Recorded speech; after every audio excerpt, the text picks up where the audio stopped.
Let's begin chapter working of institutions. Chapter start करने से पहले एक टर्म है स्टेट। स्टेट का मतलब यही नहीं है सिर्फ Haryana, Punjab and all. State कई बार इंडिया के लिए भी यूज़ होता है। तो स्टेट की जो डेफिनेशन है वो क्या है? Political association occupying a definite territory, having an organized government and possessing power to make domestic and foreign policies. Governments may change, but the state continues. In common speech, the terms country, nation and state are used as synonyms. ठीक है, तो अगर मैं बोलूँ the Indian state, तो यानी कि वो पूरी इंडिया के लिए यूज़ हो रहा है। ठीक है, so let's begin the chapter of the working of institutions. अब डेमोक्रेसी में इलेक्शंस होते हैं, सबको पता है। अब जो रूलर्स हैं, जो रिप्रेजेंटेटिव्स हैं, उनको कुछ रूल्स और प्रोसीजर्स को फॉलो करना होता है। और जो ये रूल्स और प्रोसीजर्स कौन देते हैं? कुछ इंस्टीट्यूशंस देते हैं। और जो ये रूलर्स हैं यानी कि जो रिप्रेजेंटेटिव्स हैं, वो कुछ इंस्टीट्यूशंस के अंडर ही काम करते हैं। जनरली 3 तरीके के की इंस्टीट्यूशंस हैं: लेजिस्लेचर, एग्जीक्यूटिव और जुडिशरी। एक एग्जाम्पल पढ़ते हैं इसमें अबाउट द गवर्नमेंट ऑर्डर। तो देखो कैसे है। 13 अगस्त 1990 को गवर्नमेंट ऑफ इंडिया जो है उन्होंने एक ऑर्डर इशू किया। उसको हम बोलते हैं ऑफिस मेमोरेंडम।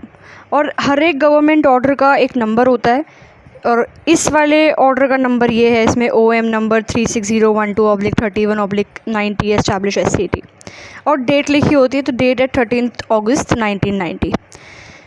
जॉइंट सेक्रेटरी जो होते हैं, जो कि एक ऑफिसर हैं department of personal and training in the ministry of personnel public grievances and pensions, एक डिपार्टमेंट है, उसके एक जॉइंट सेक्रेटरी हैं। उन्होंने इस ऑफिस मेमोरेंडम को साइन किया। बहुत छोटा सा था, सिर्फ एक पेज का सर्कुलर था, बट इस एक पेज के सर्कुलर ने पूरी इंडिया में बहुत ज़्यादा कंट्रोवर्सी क्रिएट कर दी थी। ये था वो सर्कुलर में क्या था कि 27% of the vacancies in civil post and services under the government of India shall be reserved for SCBC and, यानी कि जो OBCs हैं, अदर बैकवर्ड क्लास हैं, या जो SCBC है यानी कि socially and educationally backward classes, इनके लिए 27% सीट्स जो हैं वो रिज़र्व कर दी थी गवर्नमेंट जॉब्स में। ठीक है, SCs और STs के लिए तो पहले ही रिजर्व थी, इसके लिए भी और रिजर्व कर दी। तो बहुत ज़्यादा कंट्रोवर्सी क्रिएट हो गई थी इसकी वजह से। अब जो मेमोरेंडम है किसने बनाया? ये ऐसा तो नहीं है कि ये जिस इंसान ने साइन किया, जो कि जॉइंट सेक्रेटरी थे एक डिपार्टमेंट के, उन्होंने बनाया हो, उन अकेले ने इतना बड़ा मेजर डिसीजन ले लिया हो, नहीं। तो ये पढ़ने से पहले हम एक बेसिक स्ट्रक्चर देखते हैं कंट्री का। जैसे कि प्रेसिडेंट है जो कि हेड ऑफ स्टेट है, स्टेट यानी कि इंडिया यहाँ पर, जो कि हाईएस्ट फॉर्मल अथॉरिटी होती है कंट्री में। प्राइम मिनिस्टर हैं जो कि हेड ऑफ द गवर्नमेंट है, और सारी गवर्नमेंटल पावर्स उनके पास होती हैं। मेजर डिसीजंस ये लेते हैं कैबिनेट मीटिंग्स में। पार्लियामेंट है हमारे यहाँ पर, जो कि पार्लियामेंट में 2 हाउसेस हमारे इंडिया में है, लोकसभा और राज्यसभा। और प्राइम मिनिस्टर जो है वो बनते हैं, लोकसभा की मेजॉरिटी होती है जिस पार्टी की, उसके जो लीडर होते हैं वो प्राइम मिनिस्टर होते हैं। ठीक है, अब ऑफिस मेमोरेंडम कैसे आया? जो ये ऑफिस मेमोरेंडम है ये कैसे आया? तो गवर्नमेंट ऑफ इंडिया ने क्या किया था उस टाइम पर, 1979 पे एक कमीशन अपॉइंट किया था, सेकंड बैकवर्ड क्लासेस कमीशन। इसके जो हेड थे वो थे BP मंडल, तो इसलिए इसको मंडल कमीशन भी बोलते हैं। इस कमीशन को गवर्नमेंट ने ये काम दिया था कि पूरे देश में देखो सोशली एजुकेशनल बैकवर्ड क्लासेस कितनी है और उनके एडवांसमेंट के लिए हम क्या स्टेप्स लें। तो कमीशन ने अपनी रिपोर्ट दी 1980 में, और कुछ रिकमेंडेशंस दी कि 27% जो गवर्नमेंट जॉब्स हैं वो इनके लिए रिजर्व करनी चाहिए, SCBC के लिए, यानी कि socially and educationally backward classes के लिए। अब इस रिपोर्ट और रिकमेंडेशंस को डिस्कस किया पार्लियामेंट में। पार्लियामेंट क्या है? जिसमें आपके राज्यसभा और लोकसभा जो है 2 हाउसेस हैं, वो पार्लियामेंट है। वहाँ पे इसको डिस्कस किया गया। बहुत सारे ईयर्स तक पार्टीज़ और जो पार्लियामेंटेरियंस थे वो बोल रहे थे इसको हम इम्प्लीमेंट कर देते हैं। फाइनली 1989 में जब लोकसभा का इलेक्शन आया, तब जनता दल भी लड़ रही थी, तो उन्होंने अपने इलेक्शन मैनिफेस्टो में मेंशन करा कि अगर हम जीत गए तो हम मंडल कमीशन की रिपोर्ट को इम्प्लीमेंट कर देंगे। इलेक्शन मैनिफेस्टो क्या होता है? जब इलेक्शन कैंपेन होता है ना, और पार्टीज़ कुछ प्रॉमिस करती है कि हम जीत गए तो हम ये काम करेंगे, और तो ये काम मेंशन करते हैं किसी लिस्ट में, उसे कहते हैं इलेक्शन मैनिफेस्टो।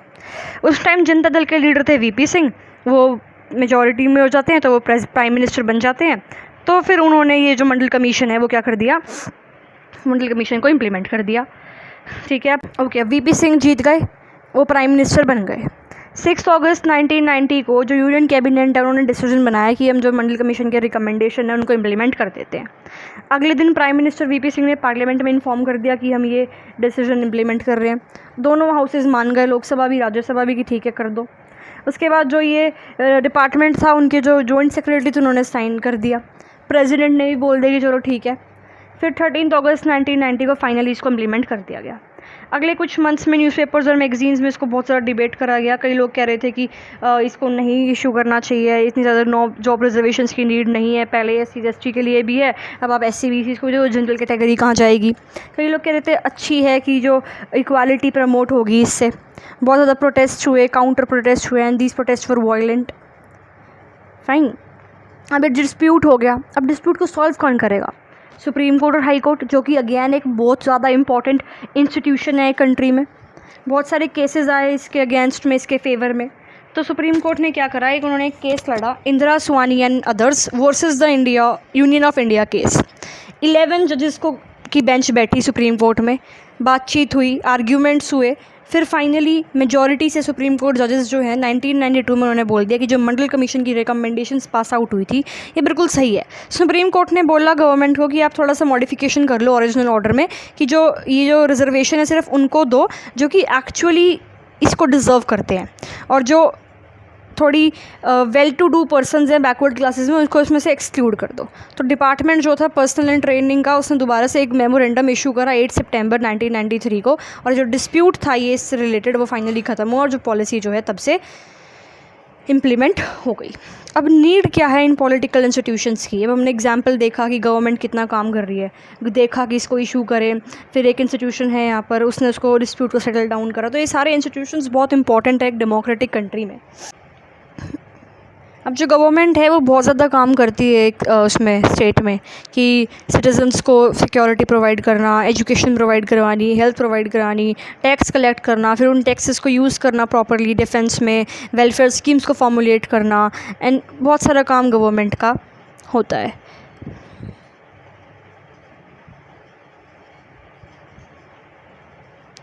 ठीक है, अब जनरली 3 टाइप के इंस्टीट्यूशंस होते हैं। पहले तो लेजिस्लेचर यानी कि जो लॉज बनाते हैं, प्राइम मिनिस्टर और कैबिनेट इसमें इंक्लूड होता है। सिविल सर्वेंट्स जो कि इम्प्लीमेंट करते हैं, सुप्रीम कोर्ट और जो कोर्ट्स होते हैं वो जुडिशरी में आते हैं। वर्किंग ऑफ इंस्टीट्यूशंस इतना इजी नहीं है, बहुत सारे रूल्स एंड रेगुलेशंस होते हैं जो ये लीडर्स को भी बाइंड अप कर सकते हैं। फाइन, अब let's begin with the most important institution that is parliament. अभी हमने ऑफिस मेमोरेंडम के बारे में पढ़ा, हमने पढ़ा ना पार्लियामेंट के बारे में, कि पार्लियामेंट में डिस्कशन हुआ फिर जाके पास आउट हुआ। पार्लियामेंट की हमें नीड क्यों है? अब डेमोक्रेसीज़ में पहले देखेंगे पार्लियामेंट होता क्या है। डेमोक्रेसीज़ में एक ऐसी असेंबली जहाँ पे इलेक्टेड रिप्रेजेंटेटिव्स आते हैं, उनके पास सुप्रीम पॉलिटिकल अथॉरिटी होती है on the behalf of people, और वहाँ बैठ के डिबेट्स एंड डिस्कशंस चलते हैं। उस असेंबली को कहते हैं पार्लियामेंट। और सेम जो काम होता है स्टेट पे एक ऐसी असेंबली का, उसे कहते हैं लेजिस्लेटिव असेंबली है, लेजिस्लेचर। ठीक है, पार्लियामेंट फाइनल अथॉरिटी है कंट्री में लॉज बनाने के लिए। यहाँ पे लेजिस्लेशन होती है यानी कि लॉ मेकिंग होती है, इसलिए इसको लेजिस्लेचर में इंक्लूड करते हैं। नए लॉज यहाँ पे आ सकते हैं, पुराने लॉज को एबॉलिश किया जा सकता है, और एग्जिस्टिंग लॉज को चेंज किया जा सकता है। ठीक है, parliament all over the world exercise some control over those who run the government. Parliament का जो कंट्रोल है वो गवर्नमेंट पे भी होता है। फाइन, पार्लियामेंट जो है मनी भी कंट्रोल करती है जो कि गवर्नमेंट के पास होती है। पार्लियामेंट एक highest forum of discussion and debate and public issues and national policy in any country. Parliament के हमारे यहाँ पर 2 हाउसेज़ हैं, जनरली 2 हाउस ही होते हैं, जिसमें जो कंट्री है, बड़ी बड़ी कंट्रीज़, वो रोल और पावर्स ऑफ पार्लियामेंट को 2 पार्ट्स में डिवाइड कर देती हैं, जिसे हम कहते हैं चैम्बर्स या हाउसेस। एक हाउस जनरली वो होता है जो लोग इलेक्ट करते हैं उनके लीडर्स को, लोगों को, और रियल पावर वो एक्सरसाइज करते हैं वहाँ के leaders on the behalf of people. Second house generally indirectly elect होता है और कुछ स्पेशल फंक्शंस उसके होते हैं, जैसे कि स्टेट के इंटरेस्ट को देखना, रीजन्स या फेडरल यूनिट्स के इंटरेस्ट को देखना। हमारी कंट्री में भी पार्लियामेंट के 2 हाउसेज़ हैं, राज्यसभा जिसे कहते हैं काउंसिल ऑफ स्टेट, और लोकसभा जिसे कहते हैं house of the people. Lok Sabha में जो एमपीज़ होते हैं, मेंबर ऑफ पार्लियामेंट जो होते हैं, वो डायरेक्टली इलेक्ट होते हैं लोगों के द्वारा, और राज्यसभा में इनडायरेक्ट इलेक्शंस होते हैं। ठीक है, प्रेसिडेंट जो है वो पार्ट ऑफ पार्लियामेंट तो होते हैं लेकिन मेंबर नहीं होते किसी भी हाउस के। बहुत इंपॉर्टेंट लाइन है कि the president of India is a part of parliament although she is not a member of the either house. इसलिए जो भी लॉज बनते हैं हाउसेज़ में वो फोर्स में तभी आते हैं जब पार्लियामेंट का एसेंट रिसीव हो जाता है, जब पार्लियामेंट उस लॉ को साइन कर देते हैं। अब ऐसा नहीं है कि राज्यसभा की पावर ज़्यादा है लोकसभा से, क्योंकि राज्यसभा को हम अपर चैम्बर बोलते हैं, ऐसा कुछ नहीं है, और लोकसभा को हम लोअर चैम्बर बोलते हैं।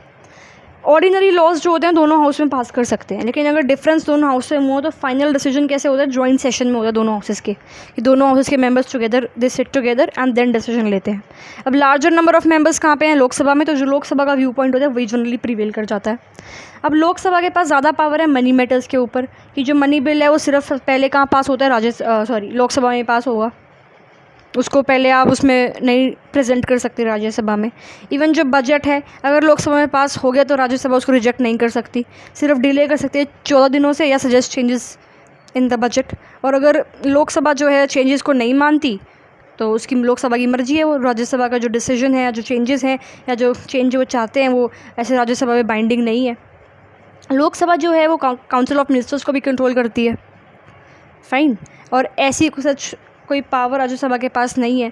जैसे कि अगर मेजॉरिटी ऑफ लोकसभा मेंबर्स हैं वो कहते हैं कि काउंसिल ऑफ मिनिस्टर्स के पास कोई कॉन्फिडेंस नहीं है, प्राइम मिनिस्टर के पास कोई कॉन्फिडेंस नहीं है, और ऐसा प्रूफ हो जाता है, तो council of ministers including the prime minister have to quit. But Rajya Sabha के पास ऐसी कोई भी पावर नहीं है, फाइन। तो ये था लेजिस्लेचर के बारे में। Next comes the political executive. अब जिस पर्सन ने वो ऑफिस ऑफ मेमोरेंडम जिसकी स्टार्टिंग में बात करी थी वो साइन किया था, वो पार्ट है एग्जीक्यूटिव का। एग्जीक्यूटिव के वो होते हैं एग्जीक्यूटिव जो कि लॉज को एग्जीक्यूट करवाते हैं, फाइन, जो लॉज को एग्जीक्यूट कराते हैं। Different levels of the government में हमें एग्जीक्यूटिव फंक्शनरीज मिल जाती हैं। दो टाइप के एग्जीक्यूटिव होते हैं, पॉलिटिकल और परमानेंट एग्जीक्यूटिव। एक हो गया पॉलिटिकल एग्जीक्यूटिव, ये वो लोग हैं जो कि लोग इलेक्ट करते हैं स्पेसिफिक पीरियड के टाइम के लिए, ठीक है। सेकंड कैटेगरी है जो कि परमानेंट एग्जीक्यूटिव, जो कि लॉन्ग टर्म पीरियड के लिए होती है, जिनमें सिविल सर्वेंट्स होते हैं, फाइन। और ये जो ऑफिसर्स हैं ये पॉलिटिकल एग्जीक्यूटिव के अंडर काम करते हैं और डे टू डे एडमिनिस्ट्रेशन में इनको असिस्ट करते हैं, इनको हेल्प करते हैं। अब कई लोग बोलेंगे सिविल सर्वेंट के पास ज़्यादा एजुकेशन भी है, नॉलेज भी है और एक्सपर्ट है एक सब्जेक्ट के अपने सब्जेक्ट्स में, तो मिनिस्टर के पास ज़्यादा पावर क्यों है। देखो, अगर मैं बोलूँ आईएएस ऑफिसर बनना इजी है या एक मिनिस्टर बनना इजी है, तो ऑब्वियसली आईएएस ऑफिसर बनना इजी है, क्योंकि सब कुछ आप पे डिपेंड कर रहा है, आपकी पढ़ाई के ऊपर, आपकी मेहनत के ऊपर।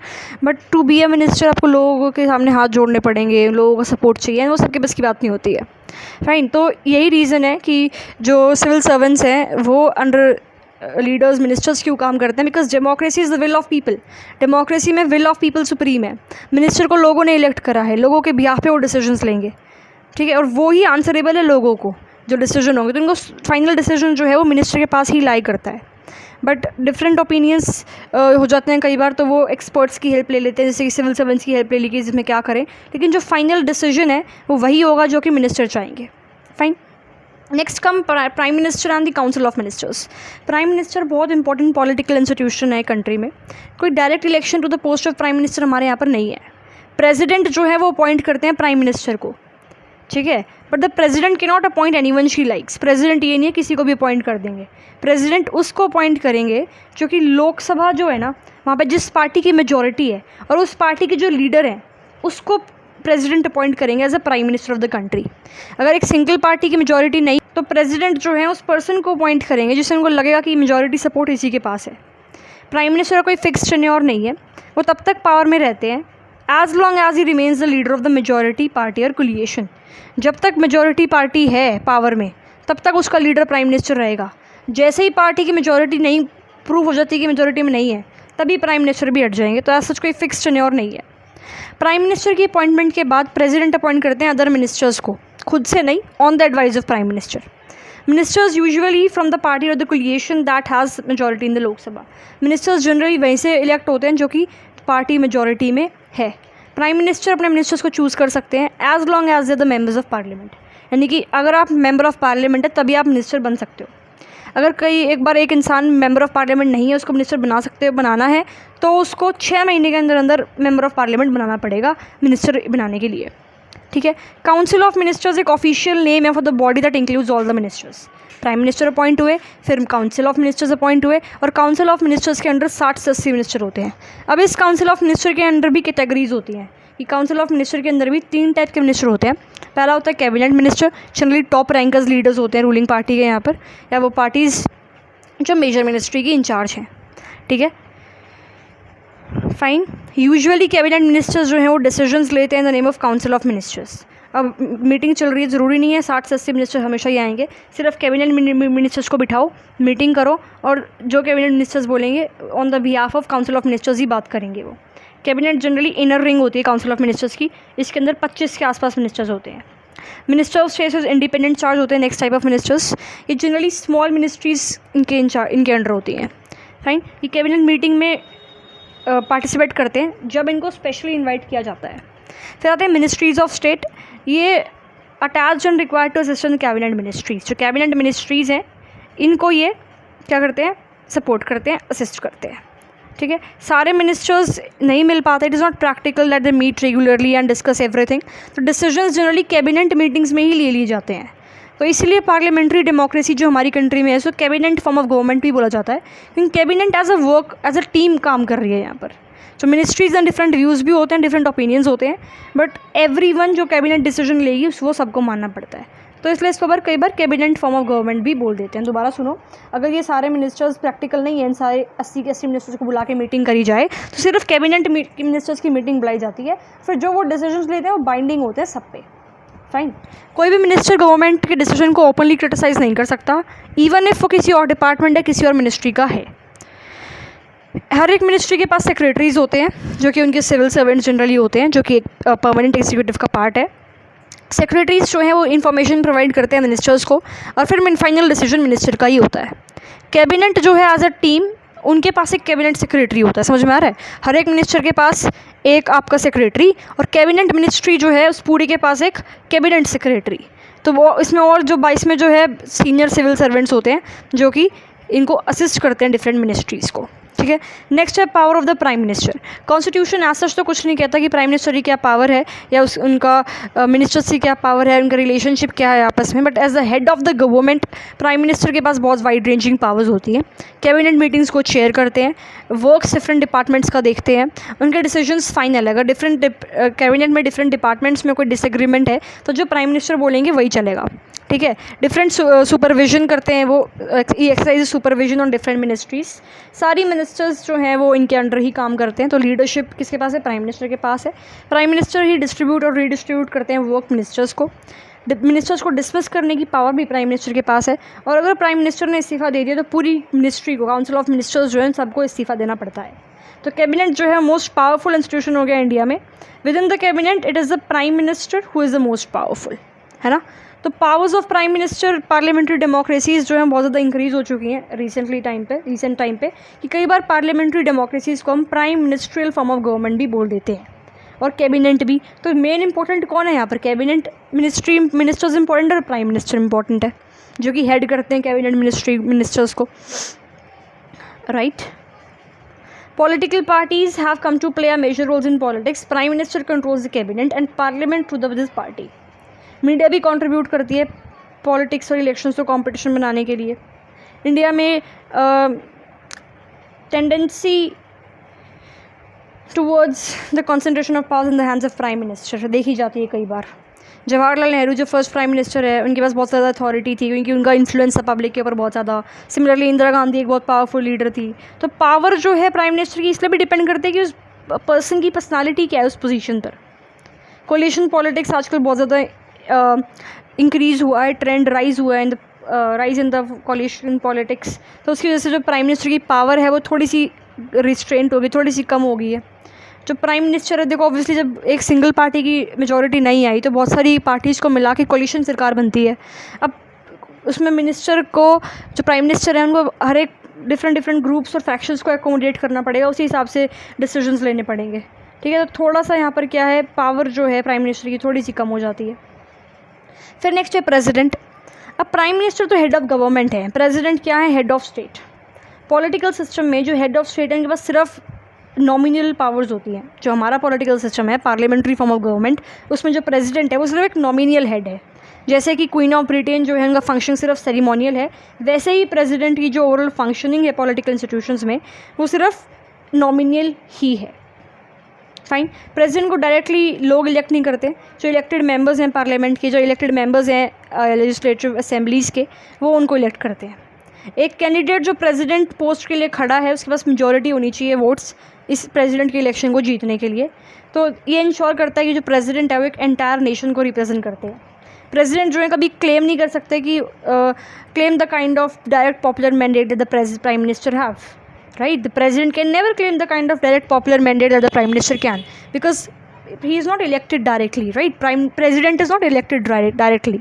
तो इसलिए जो प्रेसिडेंट है वो सिर्फ एक नॉमिनल एग्जीक्यूटिव ही है, नॉमिनल हेड ही है स्टेट के। पावर्स ऑफ प्रेसिडेंट भी आज सच कॉन्स्टिट्यूशन में नहीं मेंशन्ड है। गवर्नमेंट एक्टिविटीज़ जो हैं सारी एक कंट्री की प्रेसिडेंट के नाम पे चलती हैं। Laws and policy decisions government के उनके नेम पे इशू होते हैं। जब प्रेसिडेंट साइन कर देंगे कि हाँ जी ये इशू पास कर दो, तभी वही बिल जो है एक्ट में कन्वर्ट हो जाएगा। मेजर अपॉइंटमेंट्स जो है नेम ऑफ प्रेसिडेंट के उस पे ही, मतलब on the all the major appointments are made in the name of the president, fine. And these include your like the appointment of Chief Justice of India, judges of Supreme Court, High Court of the states, governors of states, and your election commissioners, ambassadors to other countries etc. सारी international treaties agreements होंगी president के नाम से होंगी। President जो है supreme commander of the defence forces of India भी है। बहुत इंपॉर्टेंट लाइन है कि the president is the supreme commander of the defence forces of India, fine. But जो प्रेसिडेंट की जो पावर्स हैं ये एक्सरसाइज प्रेसिडेंट कब करेंगे? Only on the advice of council of ministers. President can ask the council of ministers to reconsider the advice, लेकिन अगर council of minister ने वापस से एडवाइस भेज दिया प्रेसिडेंट को कि यही काम करना है, तो प्रेसिडेंट बाउंड है कि यही काम करना है, उनके अकॉर्डिंग ही फिर वो काम करेंगे। सिमिलरली एक बिल अगर प्रेसिडेंट पार्लियामेंट के पास हो जाता है और वो एक लॉ तब बनेगा जब प्रेसिडेंट उसको एसेंट दे देंगे। लेकिन अगर प्रेसिडेंट चाहते हैं कि उसमें कुछ चेंजेस करो तो पार्लियामेंट को वापस भेज सकते हैं फॉर रिकन्सिडरेशन।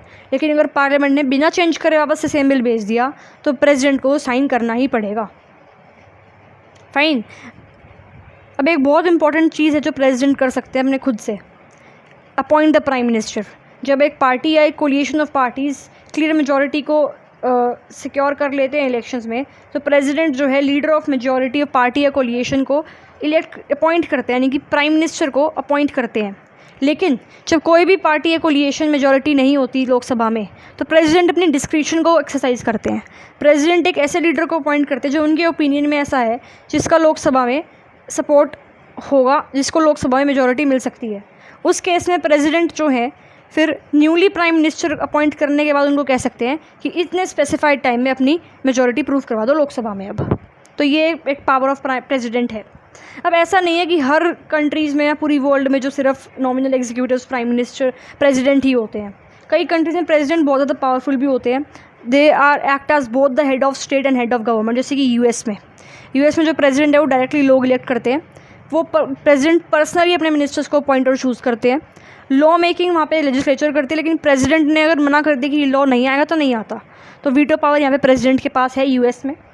प्रेसिडेंट को कोई सपोर्ट नहीं चाहिए मेजॉरिटी ऑफ मेंबर्स का इन द योर लेजिस्लेचर, और यूएस के लेजिस्लेचर को कांग्रेस कहते हैं। और ना ही प्रेसिडेंट मेंबर्स को आंसरेबल होते हैं। फिक्स टेन्योर है 4 साल का, और अगर पार्टी के पास मेजॉरिटी नहीं है उस 20 साल में, फिर भी उनको 4 साल ख़त्म करने ही पड़ेंगे। फिक्स टेन्योर अपना पूरा करना ही पड़ेगा। ये सेम लैटिन अमेरिका में भी होता है। एक्स सोवियत जो कंट्रीज़ है उनमें भी बहुत सारी कंट्रीज़ में होता है। सेंट्रलिटी प्रेसिडेंट के पास को गिवन है, यहाँ पर प्राइम मिनिस्टर की कोई एग्जिस्टेंस नहीं है। तो इसको सिस्टम में कहते हैं प्रेसिडेंशियल फॉर्म ऑफ गवर्नमेंट। लेकिन जो हमारी कंट्री है इंडिया, जो हम ब्रिटिश मॉडल को फॉलो करते हैं, वहाँ पे पार्लियामेंट सुप्रीम है, तो उस सिस्टम में कहेंगे parliamentary system of government, fine. Next is judiciary. अब हमने ऑफिस ऑफ मेमोरेंडम पढ़ा था, उनमें डिस्प्यूट क्रिएट हो गया था, तो कोर्ट्स ने उसको सॉर्ट आउट करवाया था। अगर कोर्ट्स नहीं होते तो क्या सॉर्ट आउट कराते? तो इसीलिए एक इंडिपेंडेंट और पावरफुल जुडिशरी का होना बहुत एसेंशियल और इम्पॉर्टेंट है डेमोक्रेसी में। कोर्ट डिफरेंट लेवल्स पे होते हैं और उन सारे कोर्ट्स को एक कंट्री में मिला के हम कहते हैं जुडिशरी। इंडियन जुडिशरी जो है सुप्रीम कोर्ट होता है जो कि एंटायर नेशन का कोर्ट होता है। हाई कोर्ट्स होते हैं स्टेट में, डिस्ट्रिक्ट कोर्ट्स होते हैं डिस्ट्रिक्ट लेवल पे, और लोकल लेवल से भी कुछ कोर्ट होते हैं। तो इंडिया का ये इंटीग्रेटेड जुडिशरी सिस्टम है कि सुप्रीम कोर्ट का जो रूल आ गया वो सारे कोर्ट्स उसके लोअर कोर्ट्स पे बाइंडिंग है। इसे कहते हैं इंटीग्रेटेड जुडिशरी, कि अपर लेवल वाले जो कोर्ट हैं उसका जो डिसीजन है वो लोअर कोर्ट्स पे बाइंडिंग होगा।